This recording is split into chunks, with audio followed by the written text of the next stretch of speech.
तर सर्वात प्रथम आपण इकडे एक छोटी वाटी भाजलेले शेंगदाणे घेतलेले आहेत. तर छान भाजून आपल्याला सालं काढून ते तयार ठेवायचे आहेत सुरुवातीलाच. आणि नंतर मिक्सरमध्ये छान अशी पावडर करून घ्यायची आहे. एकदम बारीक आपल्याला वाटून घ्यायचं नाही आहे, थोडे कण ठेवायचे जेणेकरून खाताना दाताखाली आले ना ते कण तर खूप छान लागतो हा पदार्थ. तर छान पावडर केली की आपल्याला एक प्लेटमध्ये काढून घ्यायचं आहे. या पद्धतीने आपल्याला टेक्स्चर ठेवायचं आहे. तर ह्याला साईडला ठेवूया. आणि अजून एक आपल्याला वाटण तयार करायचं आहे इथे. तर तेच आपण भांडं घेऊया आणि ह्यामध्ये आपल्याला 12 ते 13 लसूण पाकळ्या आणि 1 इंच आलं घालून 2 चमचे आपल्याला भरून सुकं खोबरं घ्यायचं आहे. म्हणजे जवळजवळ अर्धी वाटी आपण सुकं नारळाचा किस घेतलेला आहे आणि पाणी न घालता याला मिक्सरमध्ये वाटून घ्यायचं आहे. तर या पद्धतीने आपलं वाटण तयार होणार आहे. तुम्हाला हवं असेल तर या वेळेला तुम्ही ह्यामध्ये मूठभर कोथिंबीर घालू शकतात. तर हे वाटण आपल्याला तयार ठेवायचं आहे. आणि दुसरं म्हणजे 2 कांदे, 2 टोमॅटो आणि 10 ते 12 कढीपत्त्याची पानंही अशी आपल्याला कापून तयार ठेवायची. दुसऱ्या बाजूला पटकन आपण फोडणीची तयारी करूया. 2 चमचे आपण तेल घेतलेलं आहे.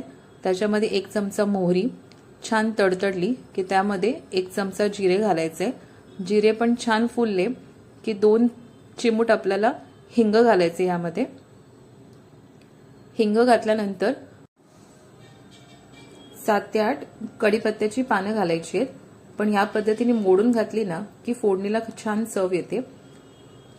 तर कढीपत्त्यानंतर आपण बारीक चिरलेले 2 कांदे होते मध्यम आकाराचे ते घालायचे फोडणीमध्ये आणि छान कांदा लालसर होईपर्यंत परतून घ्यायचा आहे.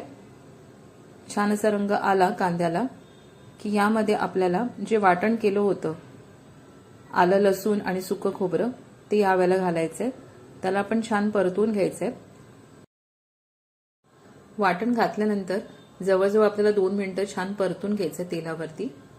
या पद्धतीने परतून झालं की आपल्याला अर्धा चमचा हळद घालायची ह्यामध्ये आणि एकदा परत परतून घ्यायचंय. छान परतून झालं की ह्यामध्ये आपल्याला आता टोमॅटो घालायचे. तर छान असे लालसर असते ना टोमॅटो तर ते घाला, कचवट घालू नका. तर व्यवस्थित परत मिक्स करून घ्यायचंय. छान मऊ होईपर्यंत टोमॅटो आपल्याला परतून घ्यायचं आहे. यानंतर शेंगदाण्याचं कूट घालायचं आहे. या प्रमाणामध्ये जवळजवळ 4 माणसं सहज हे पदार्थ खाऊ शकतात.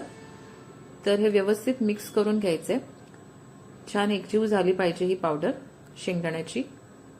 आताच खूप छान रंग आला आपल्या पदार्थाला हळदीमुळे. अजून आपल्याला सुके मसाले यामध्ये घालायचे आहेत. तर आता एक एक करून घालूया. सुरुवातीला आपण लाल तिखट घातलेला आहे 1 मोठा चमचा. आता तुमच्याकडे कोणताही मसाला असेल जसे की कोल्हापुरी मसाला, काळा मसाला किंवा कांदा लसूण मसाला असेल तर तोही घातला तरीही चालेल. चव छानच येणार आहे. आणि मूठभर आपल्याला कोथिंबीर घालून छान हे पूर्ण मिश्रण परतून घ्यायचंय. तुम्ही बघू शकता की खाली थोडं मिश्रण लागत असेल तर ह्याचं कारण हे आहे की आपण फोडणीला फार कमी तेल वापरलेलं आहे. कारण तसंही तेल चांगलं नसतं तब्येतीसाठी. त्यामुळे प्रमाण नेहमी कमीच ठेवा. तुम्हाला जर तवंग आवडत असेल तर प्रमाण तुम्ही इथे वाढवू शकता. तर मिक्स केल्यानंतर इथे आपल्याला चवीनुसार मीठ घालायचं आहे आणि मिक्स करून घ्यायचे. आता ही एक प्रकारची शेंगदाण्याची चटणी तयार झालेली आहे. तुम्ही लांब कुठे प्रवासाला जात असाल तर ही चटणी तुम्ही सोबत घेऊन जाऊ शकतात. फक्त त्यामध्ये टोमॅटो घालू नका.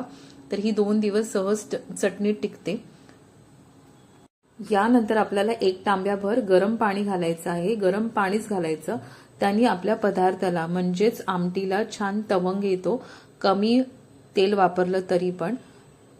तर सुरुवातीला पाण्याचे प्रमाण थोडं जास्त ठेवा कारण आमटी थंड झाल्यानंतर ती दाटसर होते.